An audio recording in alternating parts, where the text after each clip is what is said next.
jump right in. All right, everybody seeing my screen there? So if you'd like, please join me.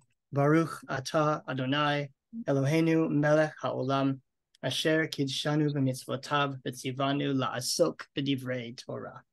And that means in Hebrew, blessed is the one whose mitzvot bring holiness to our lives and who commands us to engage in or to immerse ourselves in words of Torah. Now, the name of our organization is La'asok, which you see right here in the transliteration and right here in the Hebrew, which means to immerse or to engage. And our mission really is to help liberal Jews to own their Judaism and to deepen their connection with Judaism by engaging in meaningful study. I believe that our sacred texts belong to all of us, including us as progressive Jews, and that we have both the responsibility and also the opportunity to be able to study our sacred texts and to find modern meaning in our sacred texts. So let's talk about lulav and etrog.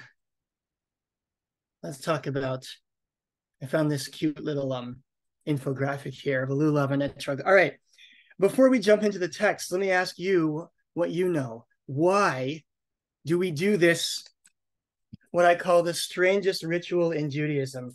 Why do we take plants and wave them in all directions during this holiday? And you can feel free, you can either put it in the chat if you have something to respond, or you can raise your hand electronically or just wave at me, and feel free to unmute. Anybody? Why do we do this thing? Amy, go ahead. Mm-hmm. My understanding, and let's be frank, I could be mistaken, but I understand it as something that's supposed to be a kind of visual prayer for rain to come in. Okay, great. So when you say visual prayer, you're talking about really a ritual, right? An action that we're performing. And rain it's interesting because this is the week where we switch in our prayer book from praying for dew, which is the summertime prayer, to praying for rain, which is the wintertime prayer. In Israel, the rains start to come now, right?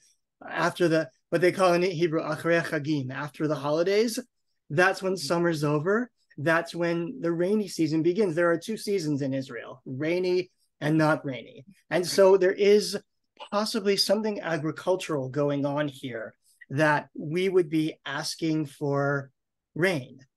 Makes sense given the time of year. Other thoughts? Anybody want to add something to that? Robert, I see your comment here. The taste of the etrog is like someone who studies Torah and also does good deeds. We're going to see that in Midrash in a few minutes. Actually, that's one of the texts that I brought. Robert, do you want to tell us any more? Expound any on that? That's about all I know. Okay, all right. So the etrog somehow, according to this Midrash, is symbolic of, metaphor for, allegorical for people who study Torah and do good deeds. That couldn't be more different than asking God for rain, right? Those sound like two totally different things. Anybody else? Any other reasons or thoughts or things that you're aware of when it comes to this very strange ritual? All right, well, let's go back to the very beginning then. What you see in front of you is the passage from this past Saturday's Torah portion. This is the Torah portion for the first day of Sukkot. And this is the passage where we are told to do this. This is the Torah's impetus for the mitzvah of what we call the four species. In traditional Judaism, the rabbis look back to the Torah as essentially a law code. Sometimes the laws are obvious, what we're supposed to do, where it says thou shalt not murder. Sometimes it's less obvious that it's an actual law, but the rabbis find a law in it. And by looking at Torah that way, they piece together 613 commandments, mitzvot. Judaism, as we know it, is made up of those mitzvot. Even for those of us who are not Orthodox Jews, which I assume is everybody in the room right now, we are still living a kind of Judaism that is descended from this system that the rabbis created of mitzvot, of laws. Because, of course, it doesn't say anywhere in the Torah that you're supposed to go to a synagogue. It doesn't say anywhere in the Torah that you're supposed to light candles on Friday night, right? It doesn't say anywhere in the Torah that you're supposed to sign a certain kind of document right before you get married. These are not things that come directly out of the Torah.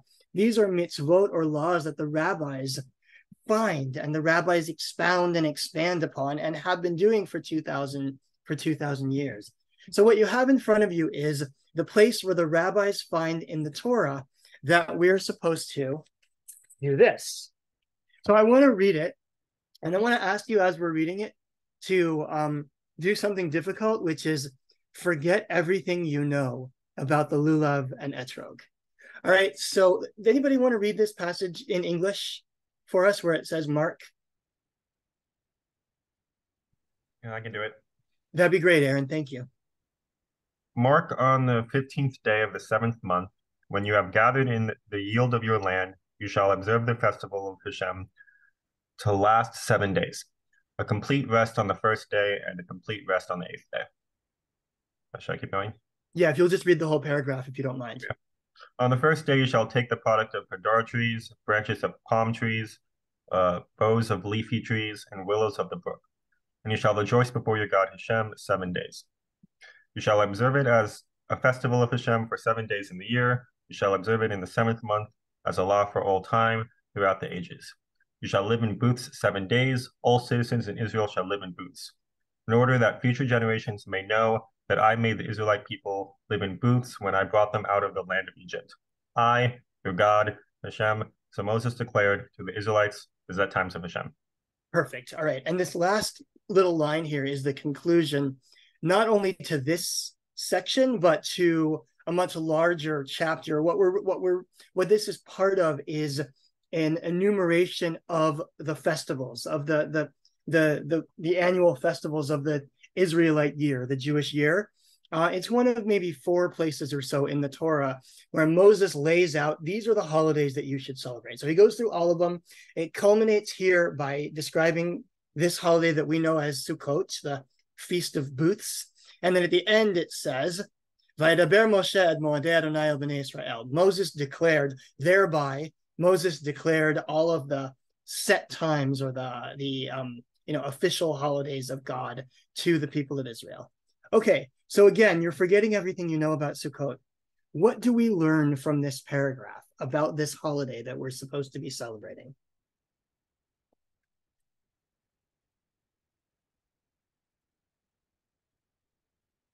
And you can just unmute if you'd like.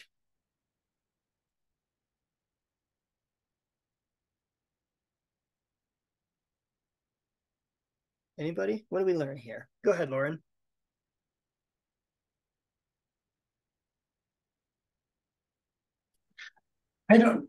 It's a rejoicing, but it's also a remembrance of where we came from. It's interesting. I was doing a little bit of reading about this, and the last part of this, I never realized that there were 4 parts of this whole piece of whatever it's called. But the rejoicing, but the willows of the brook really start the celebration of the fact that we have water, and everything emanates from water. And so I don't know whether or not that's something that you feel is important in it, but as opposed to the rain, I think that they were focusing on the fact that there is water and that's the source of all life, and that the booths are the shelters that we had when we left Egypt, and they were temporary, and we should also sort of look back at our lives to the ephemeral nature of how we live and be thankful for where we are. Wow, you've just given about 4 sermons on Sukkot right there. I mean, yes, you packed so much into what you just said. The idea of Sukkot as a reminder of temporariness, right? We live in these temporary houses.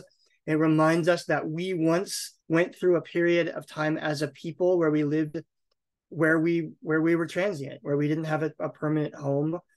There was a time not long ago where the Jewish people as a people didn't have, a country home. And there are still people today living homeless lives, right? Who are suffering from homelessness, where they may not have a permanent home. So I think that certainly is here, this notion of temporariness.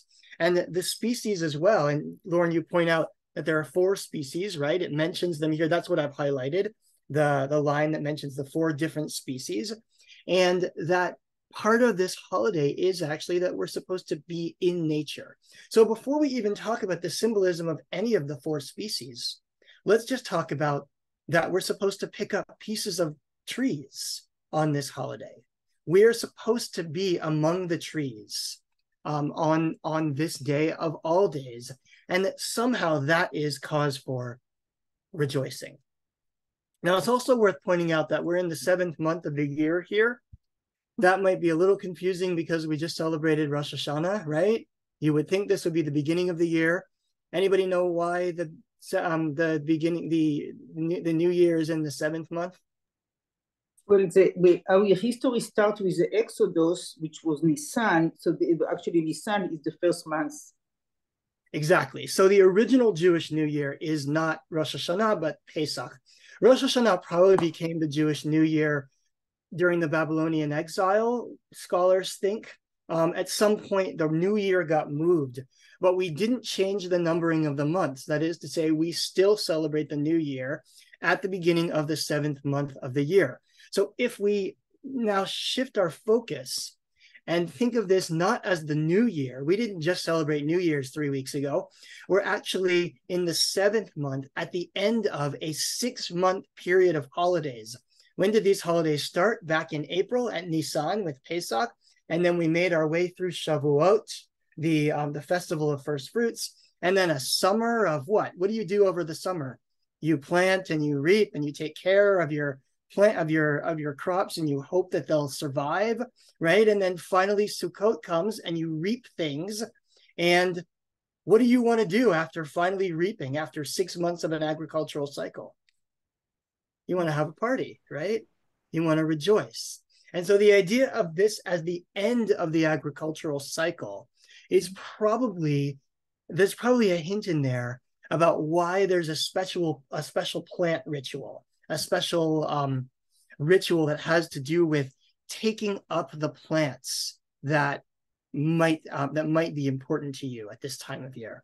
Okay, other thoughts? What else do we learn from this passage, this paragraph?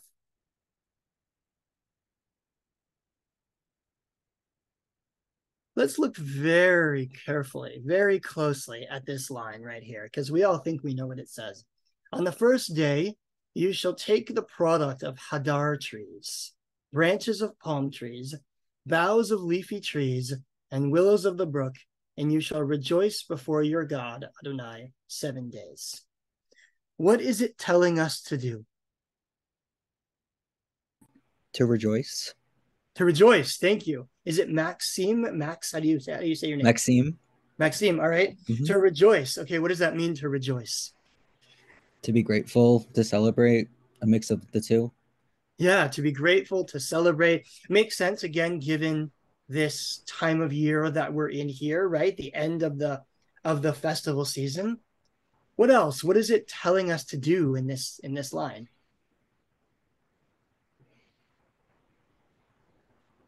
Well, it tells us to take the product of hadar trees. What's a hadar tree? Anybody know?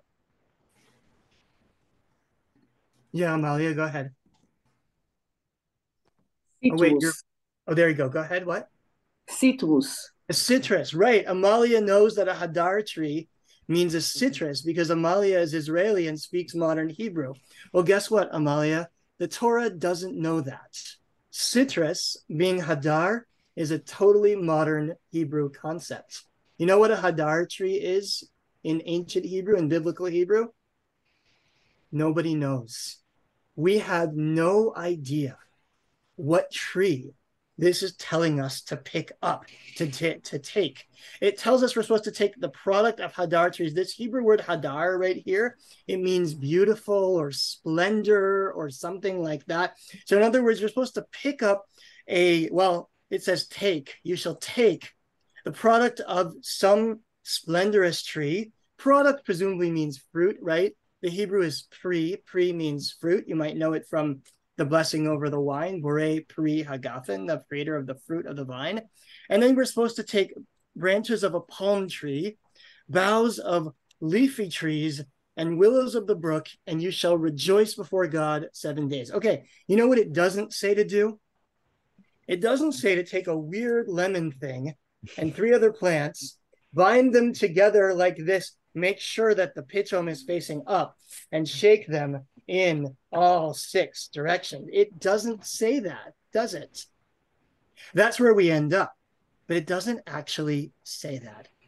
And what we learn from reading ancient sources is that the ancient rabbis and thinkers and interpreters and people who were reading these texts were actually quite confused about what it meant. Because if you look at this, what you seem to have is some kind of ritual that involves 4 trees. They're not exactly sure which 4 trees there were. And I can tell you there was no such thing as a citron or an etrog in the land of Israel in the year 586 BCE. 500 years later, they were there. But when the Torah was written, probably not. But this tells us we're supposed to somehow take these 4 things and we're supposed to do something rejoiceful with them. But the passage actually leaves more question than it does answers. So let me just say a couple of things about that. First of all, this hadar tree right here, this beautiful stately tree, there's a solid chance that what you're really doing here, remember, this is the end of your harvest festival. What you're really doing here is that you're taking the fruit of, Maxime, you just said it right there in your, as I was talking, the fruit of some beautiful tree, right? It would make a lot of sense at the end of your harvest if you were to take the fruit of some tree that you were particularly proud of and have that be the fruit at which you that you use for this ritual. The branch of the palm tree, well, we actually know what that means, and we do have a palm tree right here. It's a little hard to see. If we were in person, you'd be able to see the whole thing, but there's your palm right there. In Hebrew, we call it lulav. The boughs of leafy trees, well, the rabbis aren't sure what that means, but that comes to refer to the myrtle. And the reason it's leafy is because the myrtle, unlike a lot of other leaves, you actually can't really see the vein of the leaf on the myrtle. I'll try to put it as close as I can there. It really looks like just a solid leaf rather than a leaf that has a vein. Like, for example, on this willow leaf, there's a very clear vein on there. So perhaps that's what's intended. We don't exactly really know. And finally, the willow of the brook is intended here as well. And you're supposed to rejoice. Why would you want to rejoice at this time of year? Well, as we said before, there's 2 really good reasons for rejoicing. Something is ending and something is beginning. What's ending is a long period of agricultural work, of the planting and the reaping and all the work that goes into the harvest, which takes you 6 months out of the year. And what's beginning, as we said before, is the rainy season. So I want to look here. This is from Professor Robert Alter, teaches, I think, at Berkeley, California, at UC Berkeley. He says the injunction to rejoice occurs only in the case of Sukkot, the fall festival of huts. In other words, the Torah doesn't command us to rejoice, to be happy on any other holiday other than Sukkot. One reason for this may be that this was the final harvest festival of the agricultural cycle, and hence the pilgrims, free from the need to hurry back to their farms to look after the next crop, could spend a full week in celebration at the sanctuary, where sacrifices were offered and attendant feasts enjoyed. That might explain why Sukkot lasts 7 days and Shavuot doesn't last 7 days, because you're done now. You don't have to rush home. You can stay and party for a little while for the next 7 days. He continues here, in the climate of the land of Israel, this was the time, late September to early October, when the long, hot, dry season came to an end and the welcome autumnal rains were imminent. In precisely this connection, we know from the Mishnah that the Sukkot celebration in the Second Temple included an elaborate ritual for invoking water from the land. It's called Simchat Beit HaSho'evah, and a ritual explicitly presented as the peak of collective joy. One possible theory for why these four species are the ones that we're supposed to take up during this time of year is that they all have very different relationships with water. The willow of the brook lives on the edge of water, but doesn't use a whole lot of water. The myrtle requires a fair amount of water. The lulav, or the date palm, right, which makes dates, uses water to produce fruit. And finally, the etrog is a fruit that uses an incredible amount of water and produces very little with it. That is to say, if you were to cut this open, there's not much in here that you can eat. And so one possible reason for these particular things is that we have water on the mind during this time of year. And for anyone who's lived in Israel, I remember years ago living in Israel, and when it rains in Israel, it's a big deal. I just remember walking around Jerusalem in the rain. And, look, I'm from Louisiana. When it rains, it's really aggravating, right? It's annoying when it rains. In Israel, when it rains, it's something to be grateful for. California might be similar. When you live in a place where there's not a lot of rain and the rains do come, you really have something to rejoice over. And so it reminds us, I think, that ancient Judaism, maybe much more so than our Judaism, was deeply connected with the land. These festivals were a way of connecting with the land on which we live, of being grateful for the produce that comes out of the land, and ultimately for giving thanks to God for the fact that the land produces enough to sustain us, and hoping that it will again in the next year come to produce enough to sustain us. Lauren, go ahead. There's sort of a constant theme of water in the Bible. We see it with Moses hitting the rock, and then we see it with Miriam, who was the source of water when the Israelites were in the desert. So I see this as being a kind of a consistent theme that is reinforced in a lot of different ways. Yeah. The water is interesting because water is so crucial to life. I mean, we are made up of, 77% water, something like that, right? Everything we eat is made up of mostly water. All living things are made up of water. We need water to live. Water is in many ways the stuff of life and the stuff of death. Think about the stories in the Torah that have to do with water, even the ones that you don't think about. The story of creation. What's the very first thing that the Torah says about God creating the world? Bereshit bara Elohim et hashamayim v'et ha'aretz. We're going to read it this weekend, right? In the beginning, God created the heavens and the earth, and the world was formless and void. And the Spirit of God, merachefet al pnei hamayim, the Spirit of God hovered over the face of the waters. So water is a symbol for the creation out of which the world is born. The story of creation in many ways is the story of God making order out of chaos. So it's interesting because the water is both the symbol for the chaos and also the symbol for the order that gets made out of the chaos, because God makes land and water and rain that comes from the skies. There's this notion, ancient people believed that the world was essentially surrounded by water on all sides. That's why if you look up, the sky is blue. It's why if you dig down deep enough, you hit water. And that when God made the world, what God did was make a little bubble in the middle of this globe of waters that we could live inside of. And so you need water to live, but water can also kill you, right? Water is both the stuff of life and the stuff of death, like in the Noah story. So right there in the opening chapters of the Torah, we have stories about water as being the way that we're born, and stories of water as being something that can kill us. The withholding of water can kill us, and too much water can kill us.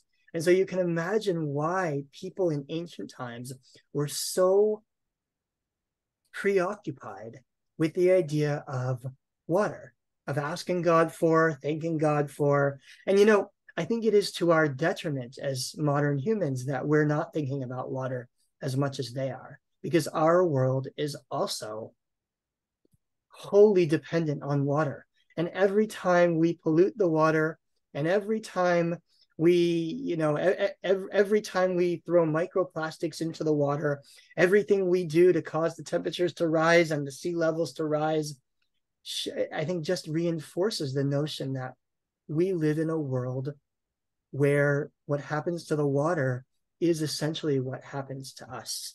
So there is a sense then in which when you wave these all over the place, you're reminding yourself of how much power you actually don't have in the world. And you're reminding yourself of how much you need to be cognizant of the water and the various cycles of water that exist in our world. So what do we have here? We have here a ritual that we don't exactly know the meaning of. We have some inklings, right? That it might be about water, it might be about rain, it might be about the harvest, the time of year, something about culminating the harvest season, but we don't exactly know where it comes from. And the rabbis of the Talmud also don't know exactly where it comes from or what it means. And so they do what rabbis do best, which is, I'm going to say this and then I'm going to regret saying it, they make stuff up. Right? So no, I'm not trying to say here that Judaism is all made up stuff. But what the rabbis do when they write midrash, when they create midrash, is that they try to give meaning to things that they don't exactly know the meanings of. So what I want to do with most of the remainder of our time is I want to look at some midrashim, some rabbinic texts that tell what the rabbis thought the lulav and the etrog and these four species were all about. When we talk about midrash, I don't know, I often throw around these words. I don't know if everybody knows what they mean. Midrash is both an act and also a set of literature. Midrash comes from a Hebrew word darash, which means essentially to uncover, to find within. And so midrash is the way that we find meaning or uncover the meaning within the text. We are still writing midrash to this day. In fact, we have a wonderful class coming up at La Sok with Rabbi Leah Berkowitz starting in about 2 or 3 weeks. That's about ancient and modern midrash, where we're going to read midrash and also write midrash. If anybody's interested in that, let me know afterwards. And the midrash also refers to a set of literature that was written by the rabbis between about the 1st and 6th centuries or so of the Common Era. So that feels like a long time ago. But vis-a-vis the Torah, it's already hundreds of years, up to maybe 1,000 years after the Torah was written. So the rabbis are reading what to them is already ancient text. And they're trying to find meaning in things that they don't exactly understand, which, by the way, shows us that Jews have always been seeking new meaning in ancient text. It's just what we do as Jews.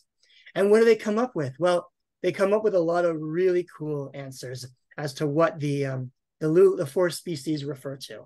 So this is from Sefer HaChinuch. This is not midrash, but rather a medieval book of education. Chinuch in Hebrew means education. We don't know exactly who wrote this book, but it was written by a father for his son. And the Sefer HaChinuch is writing about every mitzvah.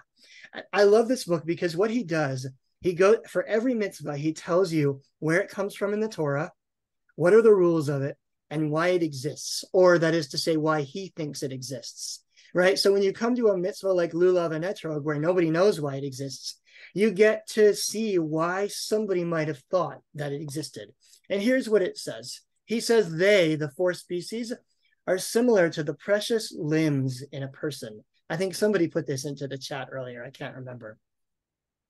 The citron, that's the etrog, is similar to the heart, which is the dwelling place of the intellect, to hint that a person should serve the Creator with your intellect.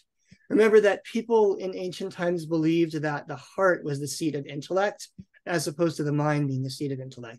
So he says this essentially looks like a little bit like your heart. I don't know if we have any cardiologists in the group. In the group, looks a little bit like your heart. A reminder to serve God with your heart, with your intellect. What's next here? The myrtle leaves are similar to the eyes.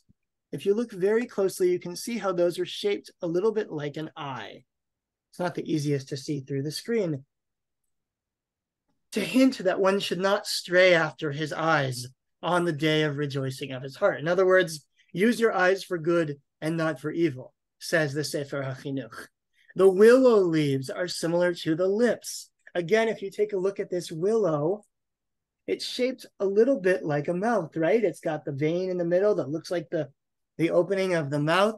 To remind you, he says that a person, to hint, here it is, to hint that you should, I love this, you should put a muzzle to your mouth, calibrate your words, and fear God or revere God even in a time of joy. In other words, control what you do with your mouth, right? Use your words for good and not for evil. And finally, I missed one, but somewhere in here is the lulav, the palm branch, which is similar to the backbone, which he says is the essence of the person, and a hint that you should straighten yourself completely for your service. In other words, these 4 species together, according to the Sefer HaChinuch, represent 4 different parts of our body with which we can praise God, with which we can live our best lives. Those 4 parts being the heart, the eyes, the lips or mouth, and the spine or the body. And that we have the power to use those things for good or for evil. He essentially says you can use them to praise God, or you can use them to do harm in the world. Now, again, is this the original reason for the 4 species? I seriously doubt it. But I like what the Sefer HaChinuch is doing here. And remember, he's an educator, right? He's writing for the good of the next generation, essentially giving a mnemonic device. And when you pick up these 4 species, it should remind you of the kind of life that you wish to live, or that you expect of yourself to live. This is not unlike other mnemonic devices in Judaism. They're supposed to remind us of things. Anybody think of any other rituals or items that are explicitly supposed to be mnemonic devices, that are explicitly supposed to remind us of something in Judaism?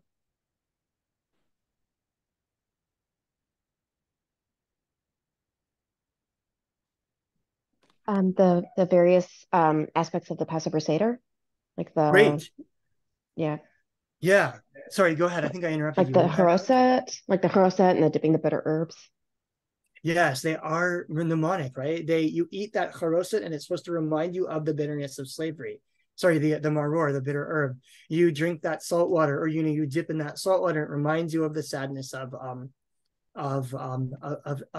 enslavement. In fact, the Sefer HaChinuch even goes on to say, why do we only use the lulav and etrog on Sukkot? And he gives a reason for every different holiday, but the reason he gives for Pesach is, on Pesach, you already have the matzah and the maror, and so you don't need another mnemonic device. We have other things to remind us of the meaning of the holiday.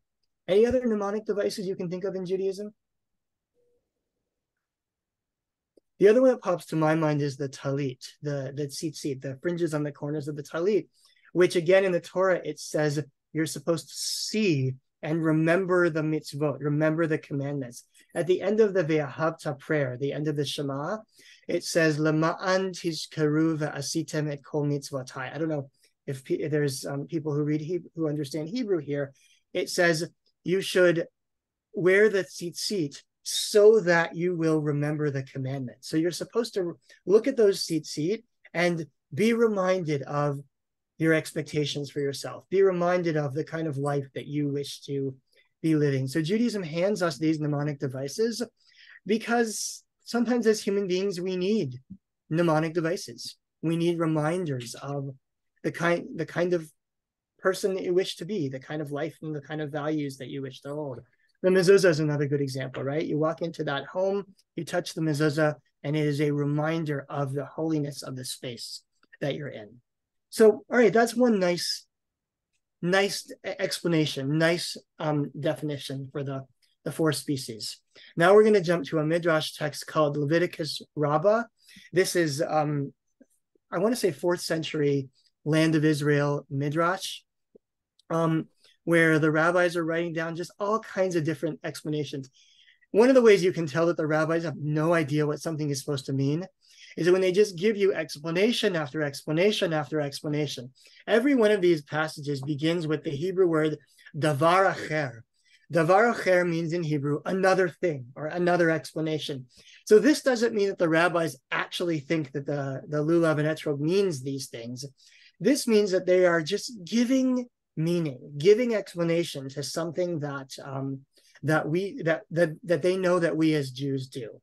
So they say that the fruit of the beautiful tree, the etz hadar or the etrog, is referring to the holy blessed one. It's a reference to God. So this thing is supposed to remind you of God because it's written in the Psalms that you, God, were dressed in splendor and beauty, in hadar, oz ve'hadar, it says. So this reminds us of God. What about the branches of the date palm? This is supposed to remind us of God because it is written that the righteous one flourishes like a date palm. Okay, that also reminds us of God. The branch of the braided tree or the leafy tree reminds us of the holy blessed one, again of God, as it's written in Zechariah. God is standing among the myrtles, and the brook willows, the arvei nachal, also a reminder of God, as it says that God is the one who rides in the skies, who rides in the aravot. So according to the rabbis here, you take up these four things and you wave it in all directions to remind you of God, to remind you of God's presence in all places. Totally different explanation than the one that we had before, but not bad. Kind of a cool explanation. You know, it makes sense to, you look around the natural world, you look for the ways that you can experience God in nature. You remind yourself that God is present all around us at all times, in whatever way we might conceive of God. Okay. Oh, what did I just do here? Another explanation. Drop my etrog.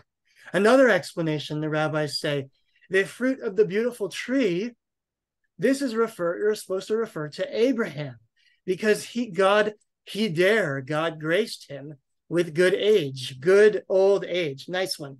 All right. The branches of the date palm is supposed to refer to Isaac, to Yitzchak, because he was kafut, which sounds like kapot, to the altar, the binding of Isaac. He was tied down during the binding of Isaac. The branch of the braided tree, a myrtle, this is supposed to refer to Jacob, because just as the myrtle is bustling with leaves, so too is Jacob bustling with children. How many children does Jacob have? At least 13, right? 12 sons and a daughter, and there are probably other daughters that we don't know about. All right. And finally, the willow is supposed to remind us of Joseph.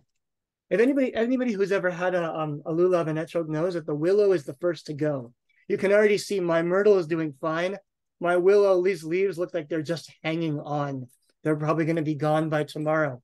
So just as the willow gets withered before all the others, so did Joseph die before his brothers. In other words, you take up these four species, you wave them all around. It's supposed to remind you of our ancestors, of Abraham, Isaac, Jacob, and Joseph. They need a fourth one, right? So they throw in Joseph as the fourth patriarch here. Reminds us of where we come from. Reminds us of our peoplehood, our sense of peoplehood, who we are and how we're connected to each other. That's nice. And then they have a whole separate version of that for the women. So the Hadar reminds us of Sarah. Exact same explanation. She was graced with old age, just like Avram. The branches of the date palm refers to Rivka. This is different because the date palm has thorns, and Rivka also raised up one good guy and one thorn, they say. That's Esau. You can, agree or disagree, but that's what the rabbis are saying. The branches of the myrtle, just like the myrtle is bustling with leaves, so was Leah bustling with children. By the way, I think Leah was doing most of the bustling because Jacob was out dreaming about things and stuff like that, right? But so, and finally Rachel, just as the willow dies before the others, so did Rachel die before her sister. Rachel dies much younger than Leah. So a whole other explanation that we lift up these four species, and it's supposed to remind us of the matriarchs of our people. Again, remind us of where we come from, who we are, how we're connected to each other. Who are the women from whom we are born as a people, and what are we supposed to learn from each of them? Now the rabbis are going to make it about themselves. Here, another explanation, same text, next paragraph, that the beautiful tree is referring to the great Sanhedrin. Sanhedrin is the rabbinic court in ancient times, which was also graced with old age. I think this is a little bit of a stretch that the rabbis are doing here to make the etrog about the ancient Sanhedrin, about the ancient rabbinic court, but why not? The branches of the date palm is about the Torah scholars who force, again, kaput kofin, themselves to learn from each other. That to me is even more of a stretch than the last one, but maybe they're doing something here. The branch of the braided tree, the myrtle, refers to the 3 rows of students who are braided together, learning Torah from the scholars that would stand in front of them. And finally, the willows of the brook, this refers to the judges and scribes who would stand in front of them and write things down, since willow trees are customarily waved, and they would stand in front of them and they would write. There's some connection between waving and writing there. Okay, so the rabbis have now made the lulav and the etrog about learning. That's essentially what's happening here, right? About the religious court, about the teachers and the rabbis and those who record and those who pass on tradition from one generation to the next. That's what they've now made it about. But we're not done yet here, because I think Robert raised this one before. The fruit of the hadar tree has taste and smell. So too, they say, there are those among Israel who have Torah and do good deeds. You have both. The branches of the date palm, which has taste but no smell. The dates themselves has taste, but there's no smell to it at all. So too are there those among Israel who have Torah, who study Torah, but don't do good deeds. The myrtle, which has smell but no taste, there are those among Israel who do good deeds and but don't study Torah. And finally, the willows of the brook, no taste, no smell. You guessed it, those among Israel who do no good deeds and who study no Torah. So now when you pick up the 4 species and wave it all around, what you're waving all around is the entirety of the people of Israel. Those of us who study Torah, those who don't. Those who do good deeds, those who don't. Those who do both of those who do neither of those who do one or the other of those.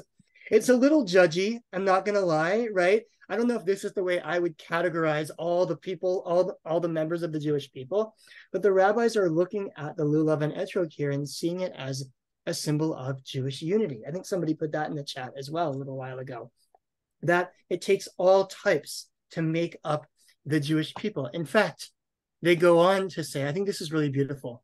What does the Holy Blessed One do to them? The them here is the people who have no Torah and no good deeds.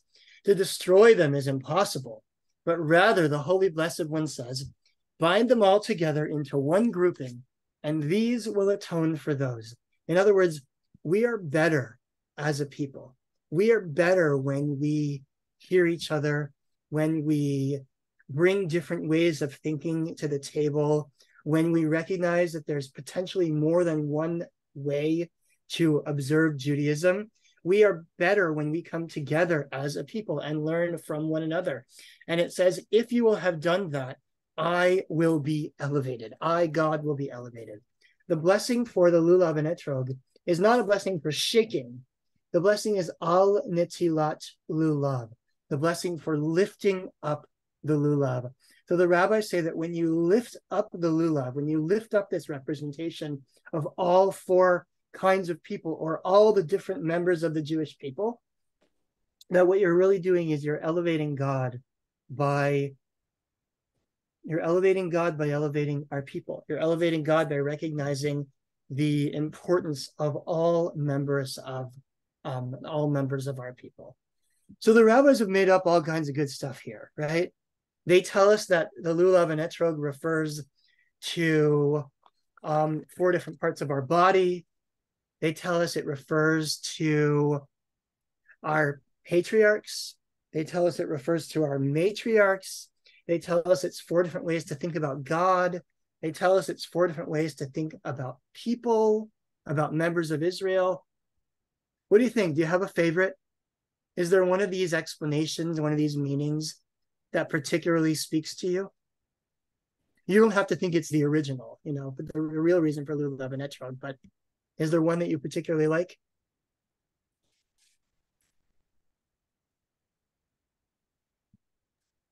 Maxime says, sorry.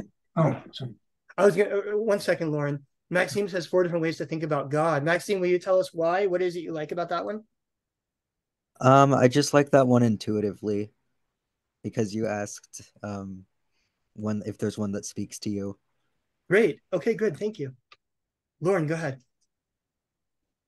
I had a really interesting experience this week. Monday, I was going into an office building, and a Shiva Bacher came up to me and wanted me to wave the little grouping of plants. And I said, and I was late to my meeting, so I said, maybe later on. And he caught up to me just before I got on the elevator, and he said, "Are you sure you don't want to do it?" And I said, "Okay, I'll do it." And I waved it, and it was, and I'm not a particularly religious person. It was really, really fulfilling. And I think that these explanations in the various iterations hit all of the bases that people can relate to. So whether one relates to God or one relates to, organization or nature, they all make sense. And I give these ancient rabbis a lot of credit. They were very, very intuitive, and they went to the extremes of trying to find out meaning. And it's great. Yeah. Thank you for that. I appreciate that. Me too. I think the rabbis often understand the importance of ritual. They are looking for meaning in things, even sometimes when there's no apparent meaning, right? The 4 species might mean something completely different, but the rabbis want to imbue it with meaning that we can take away for ourselves. And by the way, I think the original meanings of the 4 species are also quite, especially in this modern world, quite pertinent. The idea of being aware of the water cycle, being aware of the agricultural cycle. I think this is really important for us. In the world, but the rabbis they're looking for meaning that we can take away. And they often do that in Judaism because they believe that ritual is not only supposed to be just something you check off a box, but something that's supposed to bring something into our lives. We're supposed to grow from the rituals that we're performing. Other thoughts? Is there one of these explanations that you particularly like or that you don't resonate with?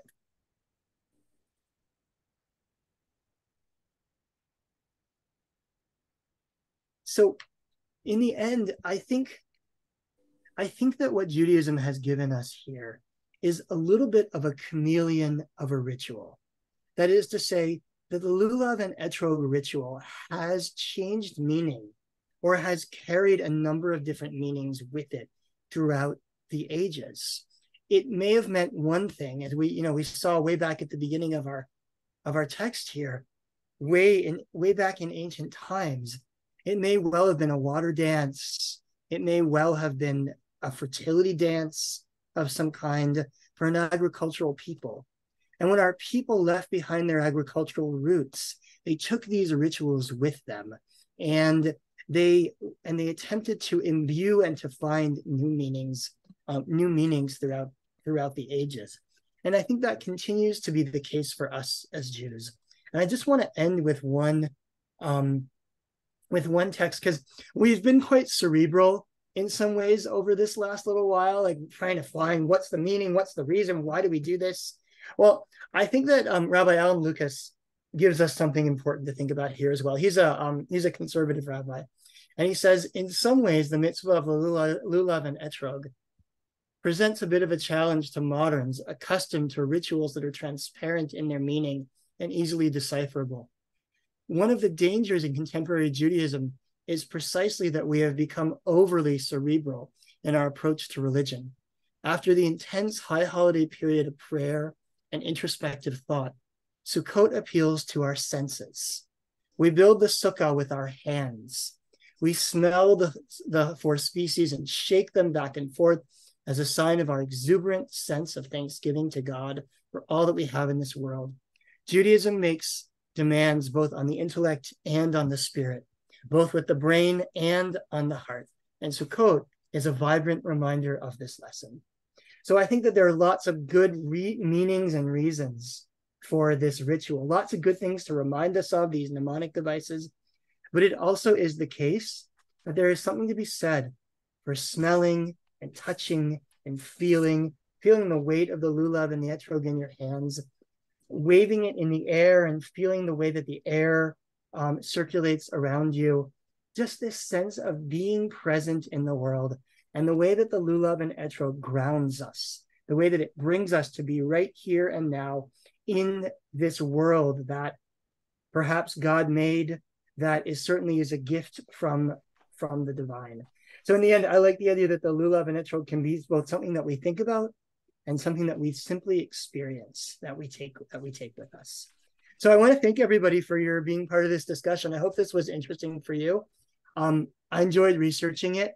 And before I let you go, let me just make two quick plugs. One is, I mentioned earlier, we have this wonderful class on Midrash coming up in a couple of weeks.